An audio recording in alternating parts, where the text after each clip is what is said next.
What's going on, guys? This is Juan with Greener Grounds Lawn Service, and in today's video we're going to be talking about taxes. With tax season just behind us, I want to let you know how my taxes went in this first year of business.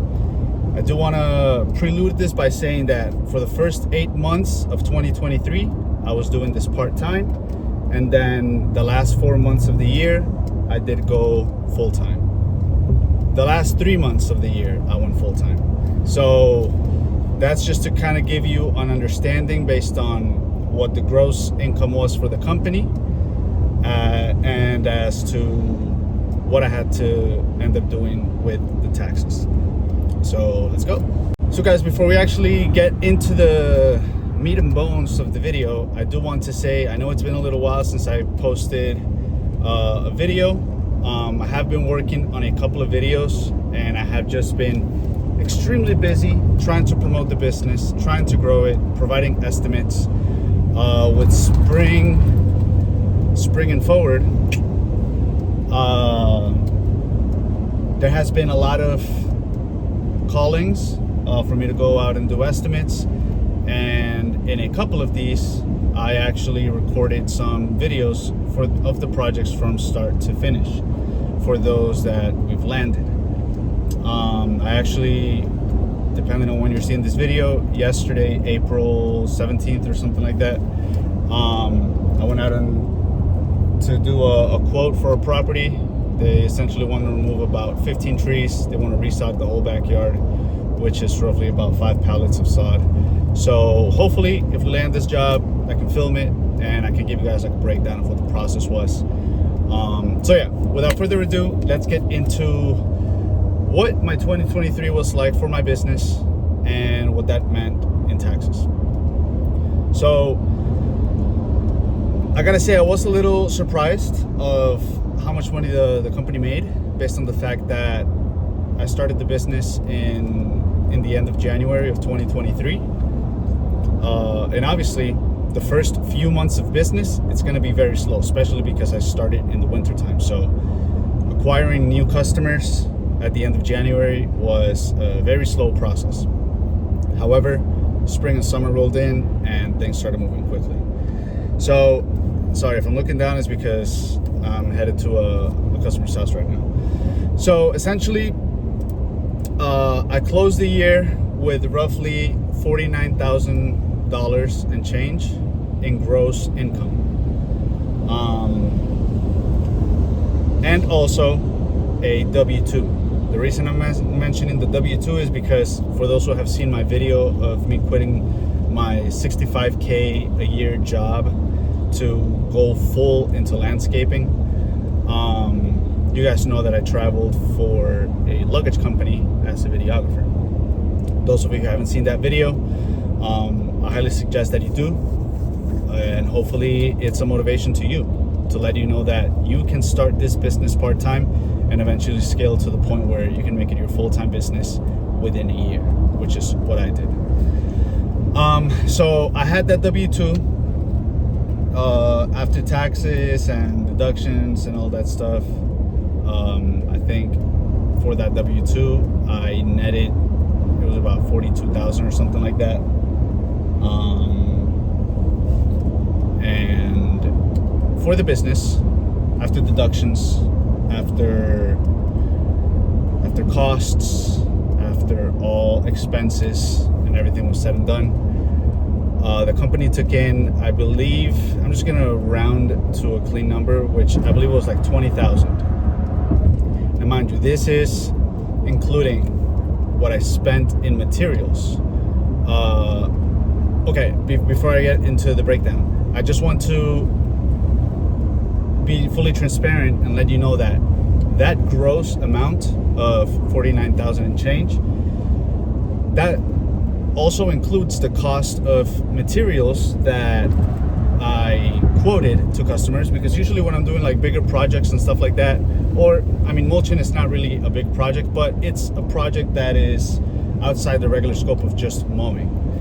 But for all those jobs, I quote the cost of material and labor all together. So the customer pays me and I do all the logistics of ordering, shipping, delivery, and the actual installation. So the $49,000 is, I guess you could say, an inflated value of what was the true income of the company. Excuse me. Income of the company, because obviously there's a lot of costs of materials in there. Just to give you a nice clean number, I spent about $10,000 in Home Depot buying material and equipment, because being the first year of business, I did start off with secondhand equipment, but I needed to make an upgrade to be able to service my clients better and just have a more efficient business. So yeah, I spent about $10K in Home Depot, and then in certain nurseries and other retailers, it was about another $2,500, give or take. So just in those expenses, we're talking about, like, let's just call it $13,000. And then you have, the gas that was spent, the payments for the vehicle, insurance, general liability insurance. You have, I'm trying to remember everything that the accountant. Okay, so if you have a home where, by the way, I am not an expert in taxes. I'm just going based off of my personal experience and what I've discussed with the accountant as far as what can be deducted, what can be expensed, because it is fully in my right as a business owner to do these things. So another thing that I was able to expense in our townhouse, we have a third bedroom, which is technically our office, and that is where I conducted all of my administrative tasks, such as putting all these projects together,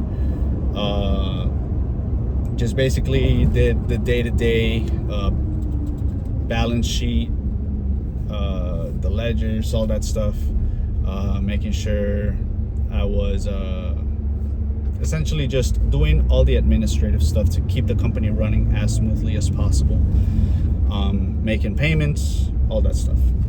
So the way that we did it, based on the square footage of the property, I divided the square footage by the amount that our mortgage is, and that gave me whatever dollar amount it was.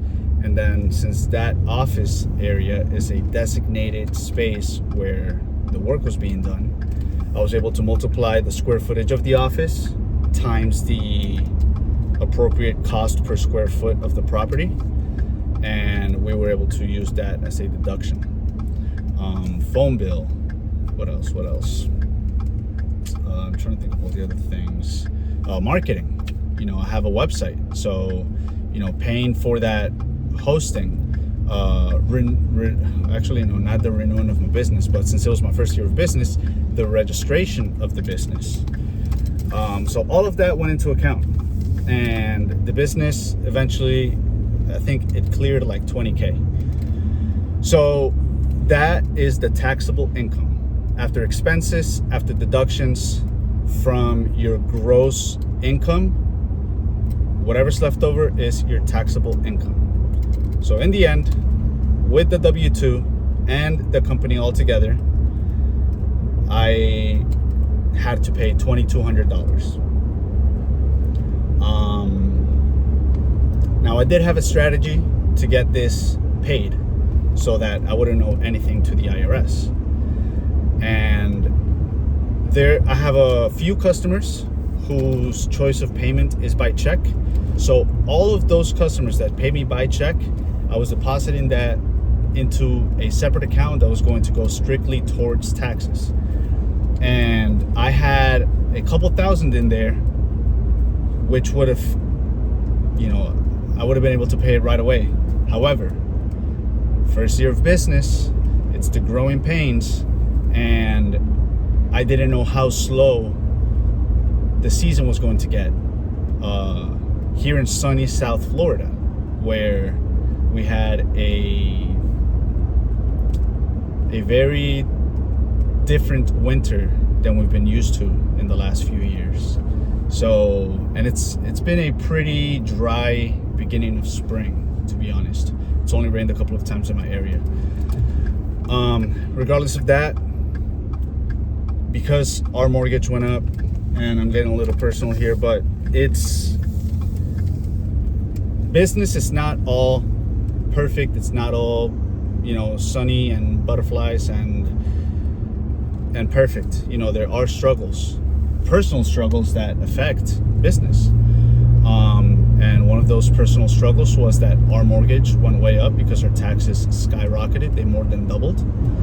Our homeowner's insurance also went up. And so those savings that I had to pay my taxes had to be taken from that account to be able to afford the mortgage when business was slow in January and February. So unfortunately, when I did my taxes, I had to go in a 24-month payment plan to be able to pay Uncle Sam. Now, the game plan is, and yes, I was a procrastinator in doing my taxes because this video could have been filmed a while back. However, because I had the inkling that I was going to have to pay, I kind of waited to the end. And the game plan moving into the summer is that when I land the next couple of big jobs, I'm going to take a big chunk of that income and pay Uncle Sam. That way I'm not paying on a month-to-month basis. And next year, I can just be, starting with a clean slate. I am going to continue to use the checks that come into the business to siphon that into an account that's going to be strictly for tax purposes. And I am kind of meddling with the idea of possibly paying taxes on a quarterly basis.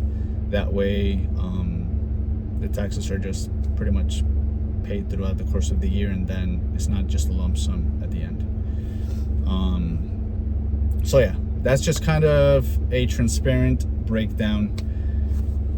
I discussed the gross income for the business. I discussed how much the business ended up netting, if you will, after deductions and expenses and all that stuff, and how much the taxes were. Again, I did this business part-time for 9 months out of the 12 in 2023, and I still racked in, again, $49,000 in gross income. After all material expenses and all that stuff, it was roughly about 36. So the sky is the limit. This year, I'm going to set a realistic goal, and I'm going to be checking in from time to time with you guys to let you know how I am into approaching this goal. My very conservative goal is to gross $75,000 this year. This is year number 2. My aggressive goal is $100K. That would be the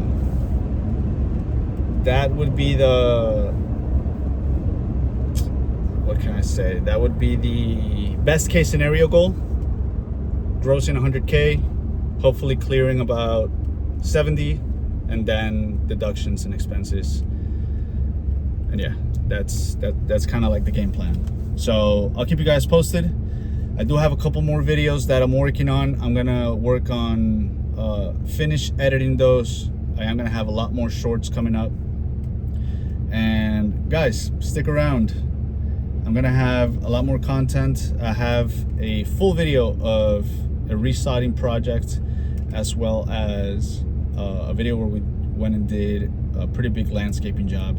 It was more than a 5K job, including materials and labor. So those are coming out sometime in the next few weeks. So stay tuned and go out there and get it. You guys can do it if I can